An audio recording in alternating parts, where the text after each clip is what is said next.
The first rays of dawn painted the Copper Creek rail station in shades of amber and gold as Ezra McLean made his rounds with the methodical patience of a man who had found peace in routine.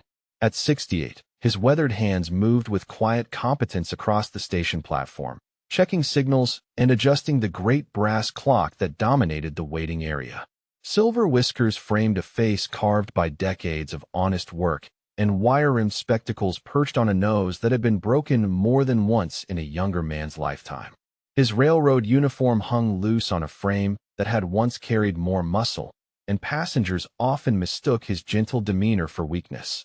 This morning brought the usual collection of travelers, drummers with their sample cases, a young widow named Sarah Chun clutching her infant daughter close, and a handful of miners heading to the claims up north. Ezra tipped his cap to each in turn, his pale blue eyes holding a kindness that made children stop crying and worried mothers breathe easier.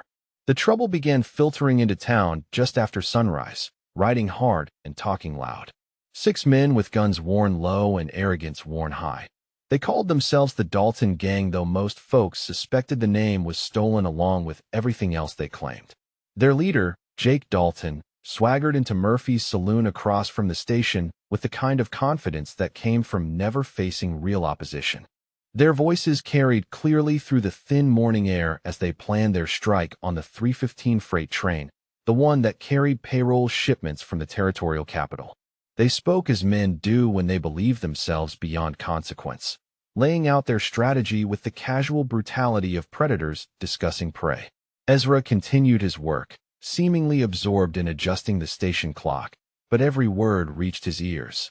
If you are listening to this tale from somewhere around the world, I would love to know where this story is finding you today. Drop a comment and tell me what country you are watching from, because stories of justice and courage deserve to travel far and wide. Jake Dalton pointed directly at the station through the saloon window, his laugh carrying the cruel edge of a man who enjoyed causing fear. The harmless old-timer would not cause any trouble, he assured his men. Just some broken-down rail worker too feeble to interfere with real business. His boys nodded along, already counting their shares of the coming score.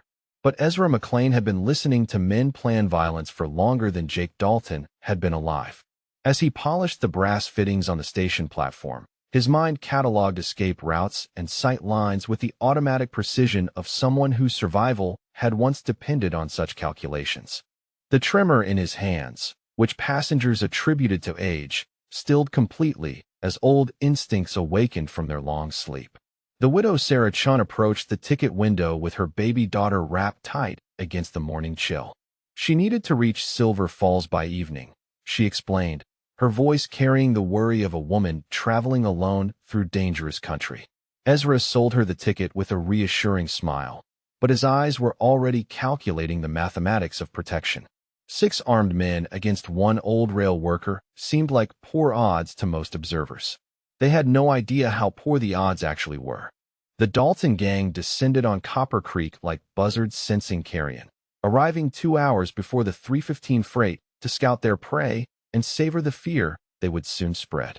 Jake Dalton led them down Main Street with the swagger of a man who had never met consequences, his spurs ringing against the wooden boardwalk like a death knell. His 5 companions followed in loose formation, hands resting casually on their gun butts, eyes scanning for any sign of resistance. They made their presence known immediately, pushing through the station doors with enough force to rattle the windows. The drummers looked up from their newspapers and quietly gathered their sample cases, recognizing trouble when it wore guns and grinned with too many teeth. The handful of miners muttered among themselves in languages their grandfathers had brought from distant mountains, but they too understood that violence had just walked into their morning. Jake Dalton surveyed the waiting area like a general inspecting a battlefield, his gaze lingering on each potential threat and dismissing them one by one. His attention settled on Sarah Chun, who sat in the corner with her infant daughter sleeping against her shoulder. The young widow had wrapped herself in a traveling cloak that spoke of better times, but poverty showed in the careful mending around the edges and the way she clutched her carpet bag like it contained everything she owned in the world. When Sarah rose to approach the ticket counter, hoping to board early and avoid whatever trouble was brewing, Jake Dalton intercepted her with the casual cruelty of a cat cornering a mouse. His calloused hand closed around her upper arm with enough force to make her gasp, and his breath carried the sour smell of whiskey and violence when he leaned close to her face. "The woman is traveling alone," he announced to his men with a grin that made decent people look away. "Might be she needs some company on that long train ride ahead. Maybe she could show them proper appreciation for their protection services." His grip tightened when she tried to pull away, and the baby began to cry as it sensed its mother's fear. Ezra McLean's voice cut through the tension like a blade drawn from silk, quiet but carrying clearly to every corner of the waiting room. "The lady bought her ticket fair and square," he said without looking up from the schedule board he was updating with deliberate care. "She has every right to travel in peace." The laughter that erupted from the Dalton gang sounded like breaking glass. Jake released Sarah's arm with a theatrical flourish and turned to face the old railroad worker with the kind of amusement usually reserved for children playing at being grown men. "What exactly do you think you are going to do about it, Grandpa?" he asked, hooking his thumbs in his gun belt. "You planning to fight all 6 of us with that pocket watch and those shaking hands?" But Ezra's hands were no longer shaking. As he set down his pencil and turned to face the gang, something fundamental shifted in his bearing. The stooped shoulders straightened almost imperceptibly. The gentle shuffle became a balanced stance that suggested coiled springs rather than arthritic joints. His pale blue eyes, which had been soft with grandfatherly kindness just moments before, took on the flat coldness of winter ice. He made no threatening moves, offered no dramatic challenges. He simply stood there, and somehow that quiet stillness carried more menace than all of Jake Dalton's bluster and weaponry. For just an instant, the gang leader felt something he had not experienced in years: uncertainty. But pride and whiskey quickly smothered the feeling, and he dismissed it as imagination born of too many late nights and too much drinking. "You had your chance to mind your own business, old man," Jake said, his voice rising to cover his momentary doubt. "Now you can watch what happens to folks who stick their noses where they do not belong." He gestured to his men, who began spreading through the station like wolves surrounding a flock. They overturned chairs and scattered papers, tore down the carefully maintained schedule boards, and helped themselves to the cash box that Ezra kept for selling tickets. The other passengers pressed themselves against the walls, trying to become invisible while the gang established their dominance. One of the miners, a grizzled veteran of claim disputes and saloon fights, started to reach for the knife on his belt, but stopped when he caught Ezra's almost imperceptible shake of the head. "Not yet," that gesture said. "Wait for the right moment." Through it all, Ezra moved with what appeared to be nervous compliance, gathering scattered papers and righting overturned furniture. But his movements followed a pattern that only a trained eye would recognize. He positioned a heavy wooden crate near the ticket window, providing cover from multiple angles. He left certain cabinet doors open, creating obstacles that would funnel movement in predictable directions. He moved the station lantern to a spot where its reflection would backlight anyone standing near the main entrance. These were not the actions of a frightened old man. They were the preparations of someone who had fought for his life often enough to make such calculations automatic. The morning train from Silver Falls arrived with a blast of steam and grinding of brakes, disgorging a handful of passengers before continuing toward the territorial capital. Among them was a young man wearing a deputy's badge that still gleamed with newness, his uniform pressed and his boots polished to mirror brightness. Tom Hayes had been appointed to his position just 3 months ago, and he still carried himself with the earnest determination of someone who believed in justice and thought the law was sufficient to enforce it. He paused in the station doorway, taking in the scene with the quick assessment that good lawmen learn early or die young. 6 armed men with the smell of trouble hanging around them like smoke. Civilians pressed against walls with the look of people trying not to become targets. And an old railroad worker standing calm as stone in the center of it all, as if he had seen such things before and knew exactly how they would end. Something about that calm struck Tom as familiar, though he could not place where he might have seen it before.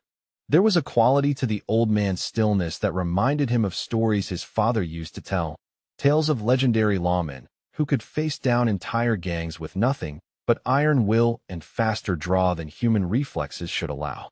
But this was just a railroad worker, clearly too old and frail for such heroics. Jake Dalton noticed the badge and grinned with the confidence of a man whose plans were falling into place exactly as expected. "Well now," he called out, "looks like we got ourselves some law around here. Deputy, I suggest you find somewhere else to be for the next hour or so. Hate to see a young man get hurt over something that is not his concern." Tom's hand moved instinctively toward his gun, but Ezra caught his eye and gave another of those subtle head shakes. The young deputy hesitated, confused by the intensity in those pale blue eyes. There was something there that spoke of authority and experience, something that made him question his first impulse to draw his weapon and make demands. Instead, he stepped carefully to one side, positioning himself where he could watch and wait for the right moment to act. Like the old railroad worker, he seemed to understand that timing would be everything in what was coming. The gang herded the remaining passengers into the waiting room, like cattle being driven into a pen. They made crude jokes about what would happen to anyone who tried to be a hero, gesturing with their weapons to emphasize each point. But their eyes kept drifting back to Ezra, who continued his quiet work as if nothing unusual was happening. "You boys should reconsider this course of action," he said in a voice that carried no more emotion than if he were commenting on the weather. "There are better ways to make a living than robbing trains and frightening innocent people." The words hung in the air like smoke from a distant fire, carrying implications that none of the gang members quite understood, but all of them felt in their bones. Jake Dalton's face flushed red with anger and embarrassment, the calm suggestion hitting him like a slap across the face from someone he had dismissed as harmless. In the distance, carried on the desert wind, came the mournful wail of a train whistle. The 315 freight was approaching right on schedule, bringing with it the payroll shipment that would either make the Dalton gang rich or get them all killed. The choice would be theirs to make. The 315 freight announced its arrival with a thunderous blast of steam and the screech of iron wheels against iron rails, rolling into Copper Creek Station exactly on schedule despite carrying cargo that would tempt every outlaw between the territorial capital and the Mexican border. The locomotive was a magnificent beast of black steel and gleaming brass, pulling 6 cars that included a reinforced express car rumored to hold 3 months of territorial payroll destined for the mining camps up north.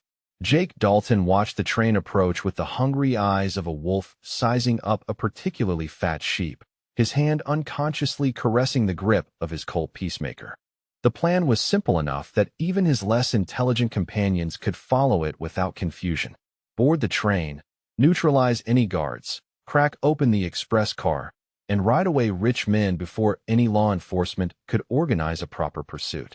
They had done it twice before in other territories, and both times the local authorities had proven as useless as the aging railroad workers who tried to stand in their way. Additional passengers disembarked from the freight cars, adding to the complexity of what the gang saw as their hunting ground. An elderly traveling preacher clutched his worn Bible and surveyed the station with the weary eyes of a man who had seen too much of human nature's darker side. 2 young cowboys fresh from a cattle drive carried their pay in money belts, and the kind of optimistic confidence that came from successfully completing honest work. A well-dressed businessman from back east kept checking his pocket watch and muttering about connections and schedules, oblivious to the danger that surrounded him like smoke. The train's conductor, a weathered veteran named Murphy who had been riding the rails since before statehood, stepped down from the lead passenger car and immediately sensed the tension that hung over the platform like storm clouds. He had survived 3 previous robbery attempts through a combination of quick thinking and quicker feet, and every instinct he possessed was screaming warnings about the 6 armed men who had positioned themselves around the station like pieces on a chessboard. Sarah Chun rose from her seat in the waiting room, clutching her infant daughter close to her breast as she prepared to board the train that would carry them to what she hoped would be safety and a new life. The baby had been fussing for the past hour, sensing her mother's anxiety through that mysterious connection that exists between parent and child. As Sarah approached the platform, the infant's cries grew louder and more distressed, cutting through the morning air like a knife. That was when Jake Dalton's mask of civilized behavior finally slipped completely away, revealing the savage that had always lurked beneath his swagger and bluster. The noise was getting on his nerves, he announced to anyone within hearing distance.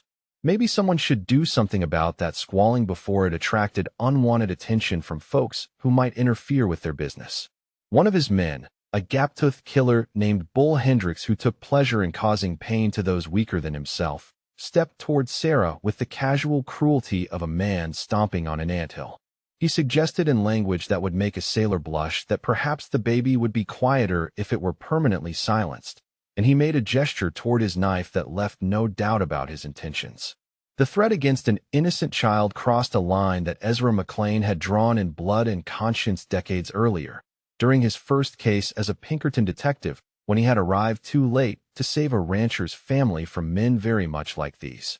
The tremor disappeared completely from his weathered hands, and the gentle slope of his shoulders straightened into the bearing of a man who had faced down killers in a dozen territories and left most of them feeding the buzzards. "I am asking you one last time to walk away," Ezra said, his voice carrying a new quality that made conversation stop and birds fall silent in the nearby cottonwood trees. "There is still time for you to mount your horses and ride out of here without anyone getting hurt. Take that chance while it is still being offered."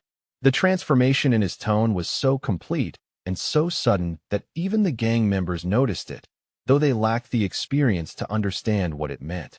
Gone was the quavering voice of an elderly railroad worker worried about his pension and his schedule boards. In its place was something as cold and implacable as winter wind across an unmarked grave, carrying undertones of authority that came from years of hunting the most dangerous men the frontier could produce. Jake Dalton felt that flicker of unease again, stronger this time and harder to dismiss as imagination or whiskey nerves. But he had built his reputation on never backing down from a challenge, especially one offered by someone who appeared so physically vulnerable. His pride and his position with his men demanded a response that would demonstrate his continued dominance over any situation he chose to control. His backhanded slap caught Ezra across the left cheek with enough force to stagger a younger man, the sound echoing through the station like a gunshot.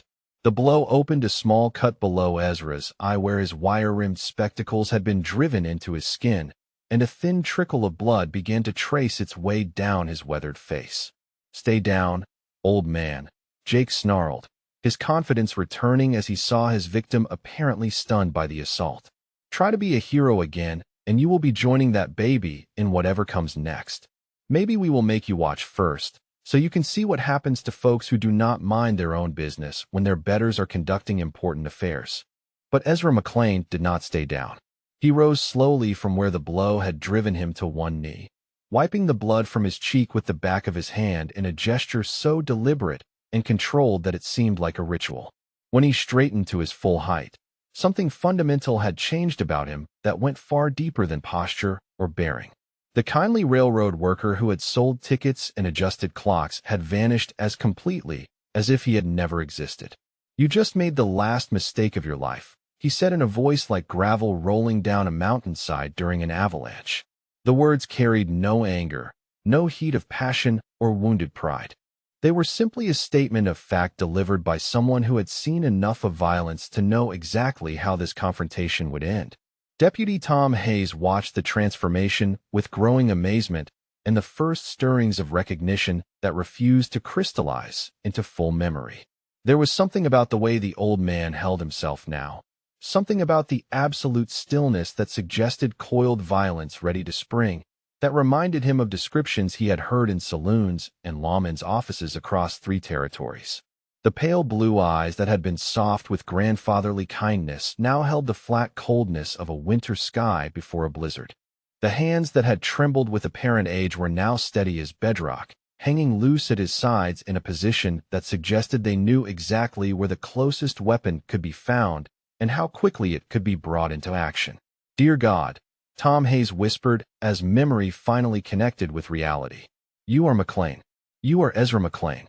The name hit the morning air like a stone thrown into still water, sending ripples of recognition through anyone present who had spent time in the territories where legends were born in gunsmoke and blood.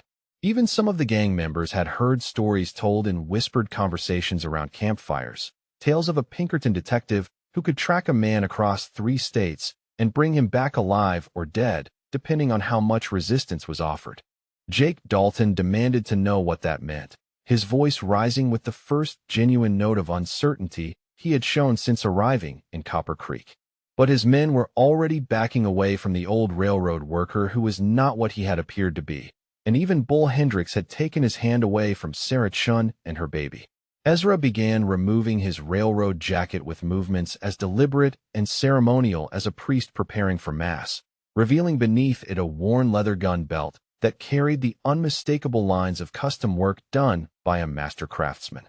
The holster showed the kind of wear that came not from occasional use, but from years of daily carrying, and the grip of the weapon it contained bore the smooth polish that comes only from a lifetime of handling.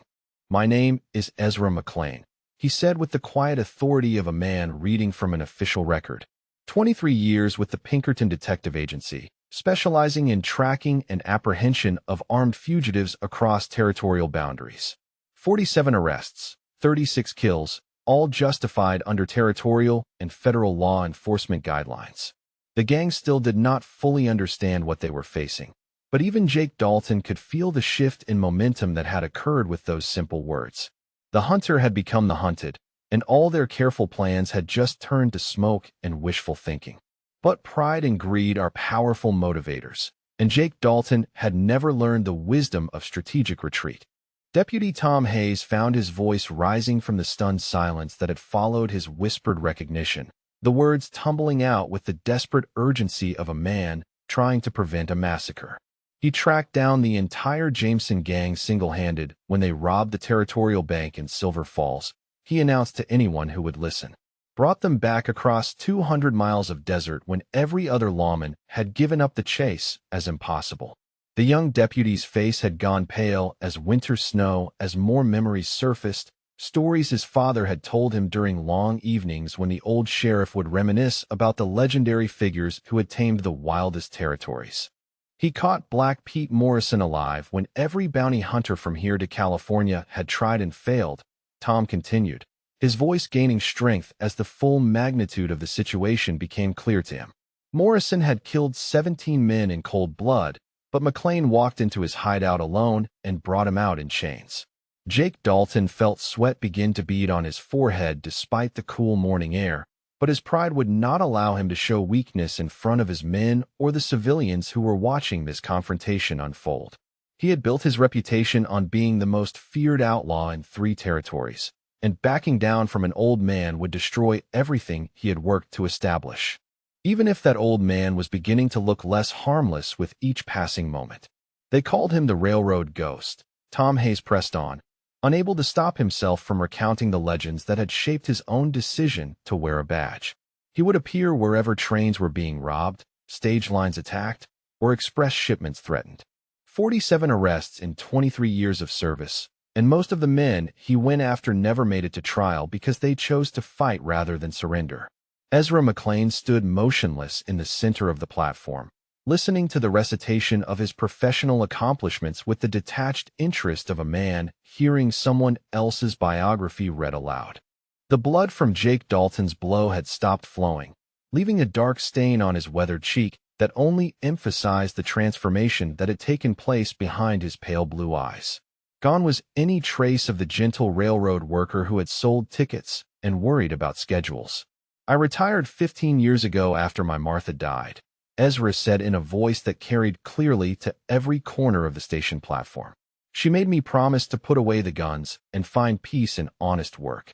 Said there had been enough killing and enough graves for one lifetime. I kept that promise faithfully until this morning."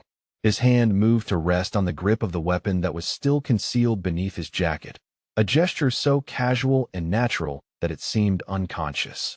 But there was nothing unconscious about the way his stance had shifted to provide maximum stability and fastest draw, or the way his eyes had begun cataloging distances and angles with the automatic precision of a professional gunfighter.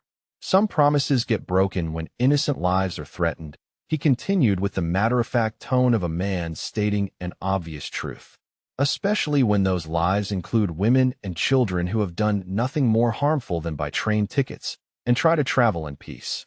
Bull Hendricks, who had been reaching for his knife when the revelations began, slowly moved his hand away from the weapon and took a step backward from Sarah Chun and her baby. Even his limited intelligence was sufficient to understand that threatening children in front of Ezra McLean had been a mistake of potentially fatal proportions.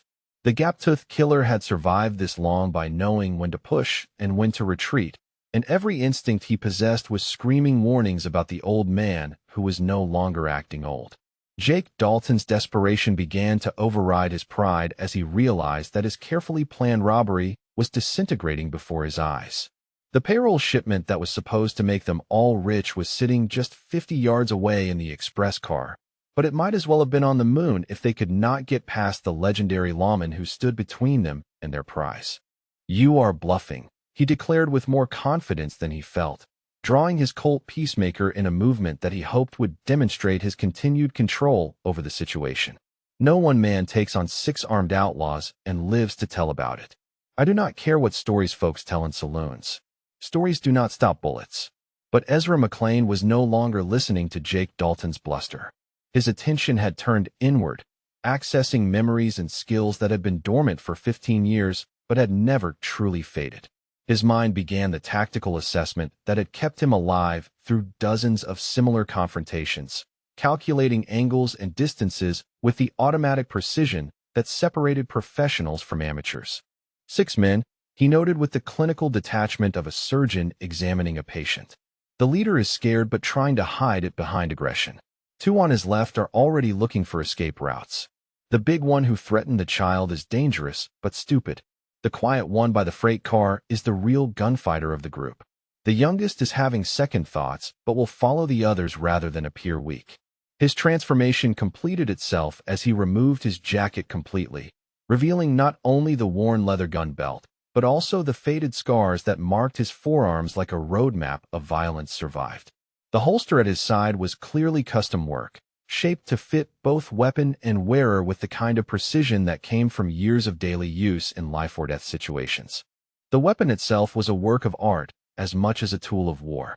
A Colt single-action army with a barrel that had been shortened for faster draw, but maintained perfect balance, the grip worn smooth by decades of handling and fitted with carved ivory plates that bore the simple inscription "E.M. Beloved" in flowing script. It was the gun of a man who had made his living with precision shooting and had never been able to afford a miss. "I count 6 of you," Ezra said as he adjusted the gun belt around his waist with movements that spoke of ritual and long practice. "6 bullets in my Colt. 6 graves if you choose to make this a shooting matter rather than a walking away matter." The passengers who remained on the platform pressed themselves against the station walls, instinctively recognizing that they were about to witness either justice or massacre, depending on choices that would be made in the next few moments. The businessman from back east clutched his briefcase like a shield and muttered prayers in a language his grandfather had brought from the old country. The preacher fingered his worn Bible and prepared to administer last rites to whichever side would need them. Sarah Chun held her baby close and whispered a silent thank you to the man who had stepped forward to protect them when no one else would or could. Her infant daughter had stopped crying, perhaps sensing that the immediate threat to their safety was being addressed by someone with both the will and the skill to make a difference. Deputy Tom Hayes positioned himself carefully to one side, his own weapon drawn but pointed toward the ground in recognition that this was no longer his fight to lead. He had the wisdom to understand that interfering with Ezra McLean at this moment would be more likely to get innocent people killed than to help bring about a peaceful resolution. The freight train's engineer, who had been preparing to depart on schedule, shut down the locomotive's engine and took cover behind the heavy steel boiler. He had heard enough of the conversation to understand that departure would have to wait until certain matters were settled one way or another on his platform. "Drop your weapons or use them," Ezra said with the quiet authority of a man who had made similar offers dozens of times and meant every word. "The choice is yours to make, but you need to make it now. My patience for men who threaten children ended when your friend there suggested harming that baby." The morning sun climbed higher in the desert sky, casting sharp shadows across the platform and highlighting every detail of the confrontation that was about to determine whether justice or lawlessness would prevail in Copper Creek. 6 outlaws faced 1 retired lawman, but the odds were not what they appeared to be to casual observers. Jake Dalton raised his weapon with hands that shook slightly despite his efforts to project confidence and control. Behind him, his men spread out in what they hoped was an intimidating formation, but which actually exposed them to crossfire from multiple angles. They had made their choice, and Ezra McLean prepared to show them the consequences of choosing poorly. The first shot shattered the morning silence like thunder rolling across the desert, fired by Jake Dalton in a moment of panic-driven desperation that revealed just how far his nerves had deteriorated during the confrontation. His bullet went wide by 3 feet, burying itself in the wooden wall of the station house with a solid thunk that would provide evidence of his poor marksmanship for years to come. The wild shot was the product of fear and bravado rather than skill, fired by a man whose hands shook with the knowledge that he had pushed beyond the point of no return. Ezra McLean's response was surgical in its precision and terrifying in its speed. His Colt cleared leather with the fluid motion of long practice and perfect muscle memory, the hammer falling before Jake Dalton could even begin to understand what was happening. The bullet took the gang leader through the right wrist, shattering bone and severing tendons with anatomical precision that spoke of a man who knew exactly how to disable without immediately killing. Jake's scream of pain and shock echoed across the platform as his weapon tumbled from nerveless fingers, clattering onto the wooden planks while blood began to flow freely from the precisely placed wound. He clutched his ruined hand against his chest and staggered backward, his face gone pale with the sudden understanding that the stories about the railroad ghost had understated rather than exaggerated his capabilities. The remaining 5 gang members scattered like quail before a hunting dog, seeking whatever cover the railway station could provide. Bull Hendricks dove behind a wooden freight crate that had been left on the platform, while 2 others took positions behind the massive iron wheels of the locomotive. The quiet gunfighter whom Ezra had identified as the real threat in the group moved with practiced efficiency toward the rear of the station building, seeking an angle that would allow him to get behind the legendary lawman. But Ezra McLean had been fighting for his life in situations exactly like this since before most of these men had learned to shave, and the tactical advantages of railway infrastructure were as familiar to him as the grip of his weapon. He moved with deliberate purpose toward the heavy wooden crate that held the station's supply of lantern oil, positioning himself where the morning sun would backlight anyone trying to approach from the main platform, while providing him with clear sight lines to multiple points of cover. The second exchange came when Bull Hendricks made the mistake of assuming that an old man would be slower to acquire new targets after his initial shot. He rose from behind his crate with his own weapon drawn, confident that surprise and youth would give him the advantage he needed. His confidence lasted exactly long enough for Ezra to demonstrate why reputation and legend had followed him across 3 territories.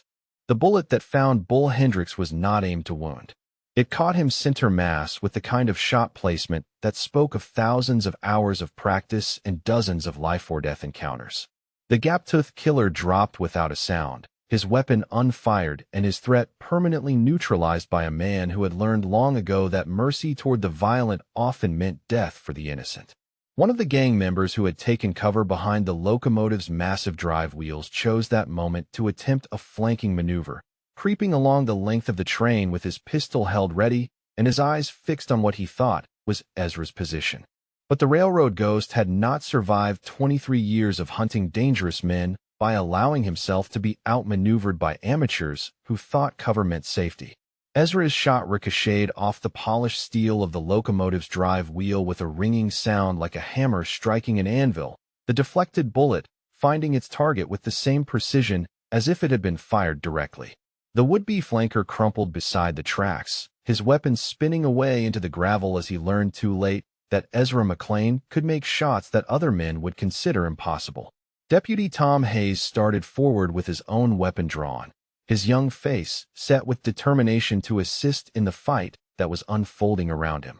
But Ezra's voice cut through the gunsmoke and chaos with an authority that brooked no argument, ordering the deputy to stay back and protect the civilians who were huddled against the station walls in various states of terror and amazement. "Your job is to keep them safe," Ezra called out without taking his eyes off the remaining threats. "This is what I was trained for. Let me do what I do best." The third gang member, a nervous young man who had joined the Dalton gang more for the promise of easy money than from any real taste for violence, chose discretion over valor and threw down his weapons, while calling out his surrender. His hands rose high above his head as he stepped into the open, his face streaked with tears and his voice breaking as he begged not to be killed like his companions. Ezra acknowledged the surrender with a curt nod, but kept his weapon trained on the areas where threats might still emerge. 2 down, 1 surrendered, 3 still unaccounted for, including the professional gunfighter who had disappeared around the station building and Jake Dalton, who was still mobile despite his shattered wrist. The quiet gunfighter made his move with the patient timing of a genuine professional, appearing suddenly from behind the station building with his weapon already drawn and aimed. But he had underestimated both Ezra's awareness and his speed of reaction. The legendary lawman had been tracking his movement by sound and shadow, and when the threat materialized, his response was immediate and final. The exchange lasted less than 2 seconds, 2 shots fired so close together they almost sounded like one. The professional gunfighter's bullet scored the wooden platform where Ezra had been standing a moment before, while Ezra's reply found its mark with the precision that had made him a legend. Another threat eliminated. Another member of the Dalton gang learning too late that reputation meant nothing when facing a master of the deadly arts. Jake Dalton, despite his wounded hand and growing desperation, still had enough fight left in him to make one final play for survival and dominance. Using his good hand and what remained of his cunning, he managed to circle around behind the elderly traveling salesman who had been frozen in terror against the station wall. The cold steel of a hideout gun pressed against the old man's temple as Jake dragged him into the open. "One more step and I blow his brains out," Jake screamed, his voice cracking with pain and fear, but still carrying the desperate authority of a man with nothing left to lose. "Drop your gun, McLean, or this innocent man dies for your stubbornness."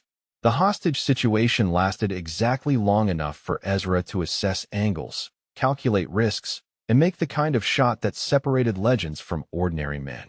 His bullet took Jake Dalton through the left eye at a distance of 30 yards, the precision so exact that the hostage never even felt the body fall away from behind him. The traveling salesman stood in shocked silence for a moment before his knees gave way, and he sank to the platform in grateful but terrified relief. But the final confrontation was yet to come, and it would test every skill that Ezra McLean had acquired during his legendary career. The last gang member, driven to desperation by watching his companions fall one after another to the deadly accuracy of the railroad ghost, made the unforgivable choice that would seal his fate and demonstrate why some lines should never be crossed. He grabbed Sarah Chun as she tried to reach the safety of the station building, his arm encircling her throat while his other hand pressed a knife blade against her baby's neck. The infant began crying again, the sound cutting through the gunsmoke-filled air like a blade through silk. The young mother's eyes met Ezra's across the platform, and in them he saw the same desperate hope that he had failed to answer 15 years earlier when another family had needed his protection and he had arrived too late. "Not this time," he promised silently. "Never again." The shot that ended the Dalton gang's reign of terror was the most difficult that Ezra McLean had ever attempted, requiring him to place a bullet through the gang member's brainstem at an angle that would instantly disable all motor function without allowing any reflexive movement that might harm mother or child. It was the kind of shot that existed at the very edge of human capability, demanding perfect timing, perfect aim, and the kind of ice-cold nerve that came only from absolute confidence in one's abilities. 23 years of hunting men like you," Ezra said quietly as he took careful aim, his voice carrying the flat certainty of a man stating an immutable law of nature. "This is what happens when you threaten children." The final shot rang out across the platform with the finality of a judge's gavel, and Sarah Chun found herself suddenly free to clutch her baby close while the last member of the Dalton gang crumpled to the wooden planks. The knife fell harmlessly away, clattering across the boards like a rejected offering to whatever dark gods might watch over men who chose violence as their profession. In the sudden silence that followed, broken only by the hiss of steam from the locomotive and the distant whistle of wine through the desert, Ezra McLean stood alone among the bodies of 6 men who had made the mistake of believing that age meant weakness and kindness meant vulnerability. His weapon remained in his hand for a moment longer, covering the fallen until he was certain that no threat remained. Then the legendary Pinkerton detective began to shake. The tremor started in his hands and spread through his arms and shoulders, the delayed reaction of a man who had been forced to return to a way of life he thought he had left behind forever. The Colt slipped from nerveless fingers to clatter on the platform beside the man he had killed, and Ezra sank slowly to his knees as the full weight of what he had been forced to do settled onto his conscience like a stone. He had broken his promise to Martha, taken up the guns again despite his vow to find peace in honest work. The necessity of protecting innocent lives did not make the breaking of that sacred promise any easier to bear, nor did the justice of his cause erase the knowledge that he had added 6 more souls to the tally that would follow him into whatever judgment awaited at the end of all things. Sarah Chun approached him carefully, her baby quiet now in her arms, and knelt beside the man who had saved their lives at such terrible cost to his own peace of mind. She placed a gentle hand on his shoulder and whispered words of gratitude that seemed inadequate to express what he had done for her and for everyone else who traveled the rails through dangerous country. Deputy Tom Hayes moved among the fallen gang members, checking for signs of life and finding none. The Dalton gang's career of robbery and terror had ended on a railway platform in Copper Creek, brought to justice by a man who had tried to retire from violence but had been forced back into service by his unwillingness to see innocents suffer. The freight train's whistle sounded again, a mournful note that seemed to serve as both funeral dirge for the dead and celebration for the living who would continue their journeys in safety because of what had happened here. Justice had been served on the rails, but the cost of that justice would linger long after the bodies were buried and the stories were told.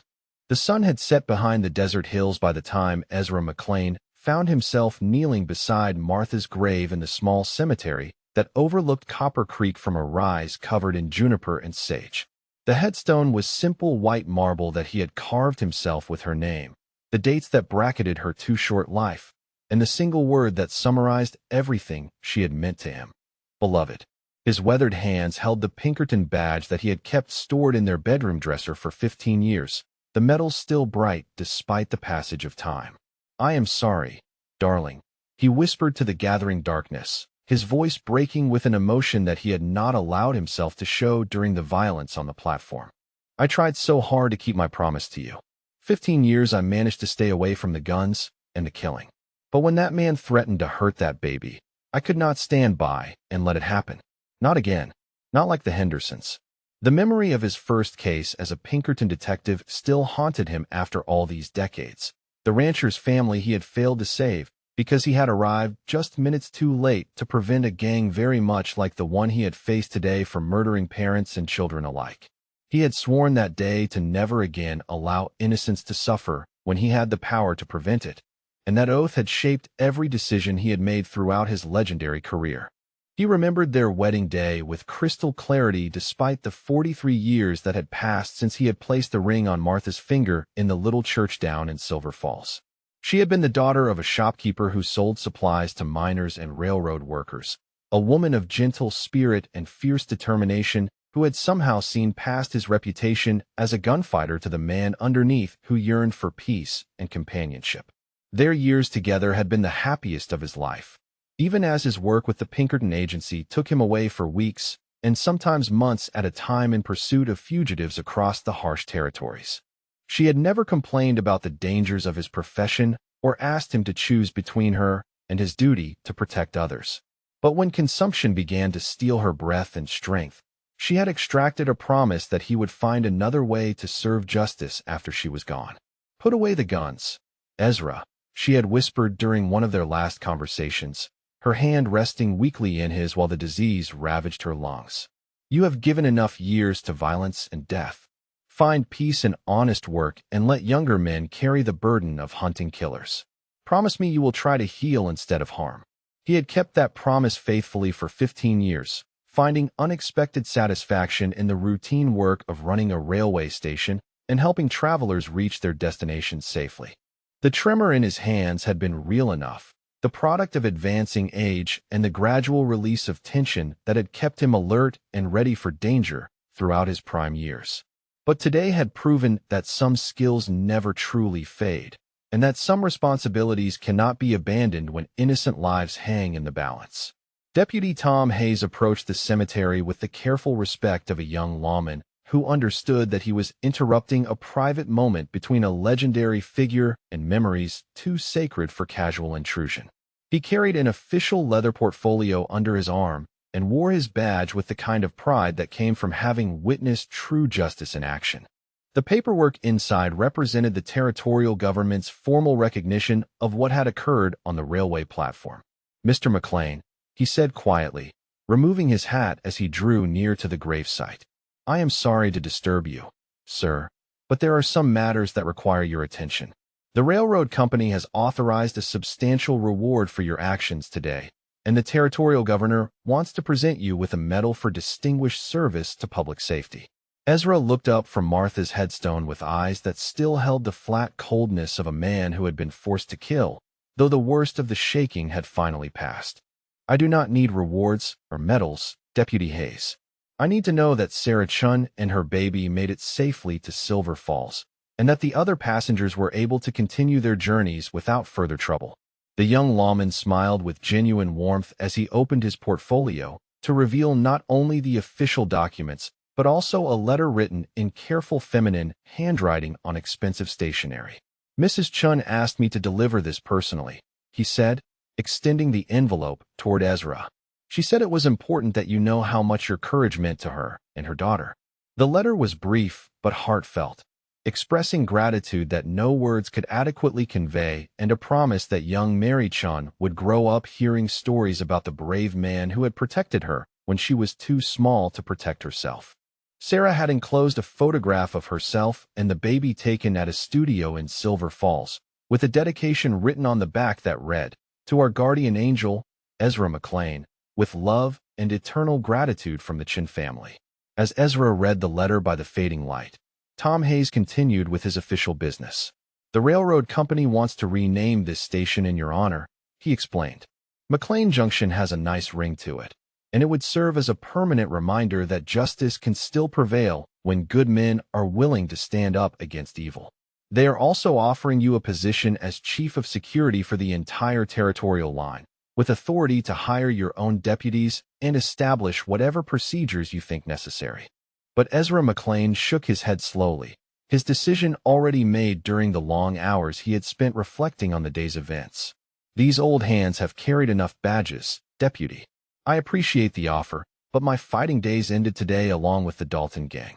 Let younger men take up the responsibility of protecting the innocent. I will be content to sell tickets and maintain schedules for whatever years remain to me." 3 weeks later, the citizens of Copper Creek gathered for the dedication ceremony that would formally rename their railway station in honor of the man who had saved their community from a reign of terror that might have lasted for years. The new sign was carved from solid oak and painted in gold letters that gleamed in the desert sunlight. "McLean Junction, established 1887, where justice prevailed over lawlessness." The ceremony was attended by Sarah Chun, who had returned from Silver Falls specifically to thank Ezra in person and to show him how well her daughter was thriving. Little Mary had grown noticeably in just 3 weeks, and her bright eyes seemed to focus on Ezra's face with the kind of recognition that suggested she somehow understood that this gentle man had protected her during her greatest moment of vulnerability. Representatives from the territorial capital presented Ezra with a formal commendation signed by the governor himself, though he accepted it with the quiet humility of a man who had never sought recognition for doing what his conscience demanded. The local newspaper editor conducted an interview that would be reprinted in papers across 3 territories, spreading the story of how the railroad ghost had emerged from retirement for one final confrontation with the forces of chaos and violence. But when asked about his future plans, Ezra simply smiled and gestured toward the station where a new train was arriving right on schedule. "I plan to sell tickets and make sure the trains run on time," he said with the contentment of a man who had found his place in the world.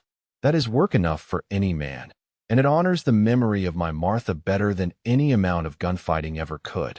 6 months later, as spring brought new life to the desert around Copper Creek, a different kind of ceremony took place in the little cemetery on the hill.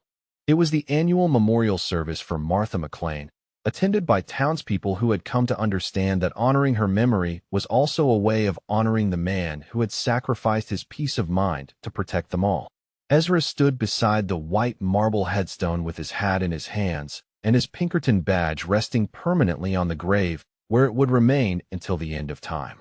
The badge had been cleaned and polished to a mirror brightness that reflected the desert sky, and fresh flowers surrounded it in a careful arrangement that spoke of love maintained across the years of separation.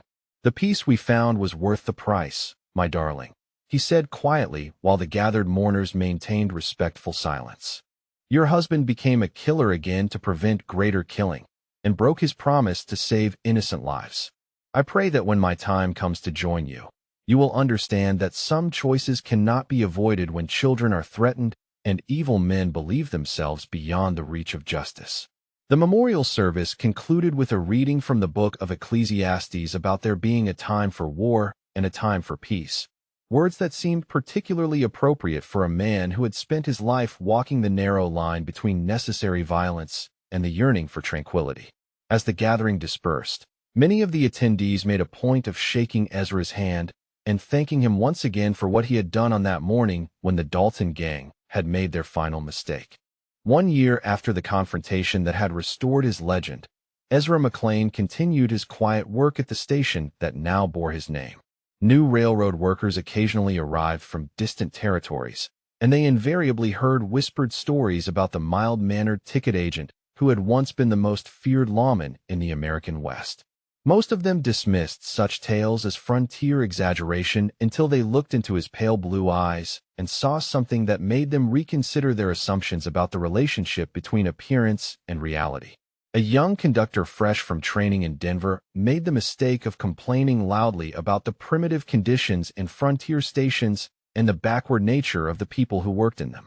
Ezra listened to the complaints with patient politeness before quietly suggesting that the young man might benefit from learning some respect for the folks who had built the civilization that made his comfortable job possible. There was something in the way he spoke that made the conductor's protests die in his throat, and he spent the rest of his brief stop in Copper Creek asking older railroad employees about the station keeper who seemed so ordinary but commanded such immediate respect. The stories he heard ensured that he would never again make assumptions about the capabilities of men who appeared harmless on the surface. On quiet evenings when the last train of the day had departed and the station was empty except for the night sounds of the desert, Ezra would sit on the platform and watch the stars emerge in the vast sky above Copper Creek. Sometimes Sarah Chen's letters would arrive with updates about little Mary's progress, along with new photographs that showed a healthy child growing into a bright and curious girl who would never know how close she had come to losing everything before her life had truly begun. The letters always ended with the same promise, that Mary would grow up hearing stories about courage and justice, and about the importance of standing up for those who cannot stand up for themselves. She would learn that legends are not born from the desire for glory or recognition, but from the simple decision to do what is right when doing what is right requires the greatest sacrifice.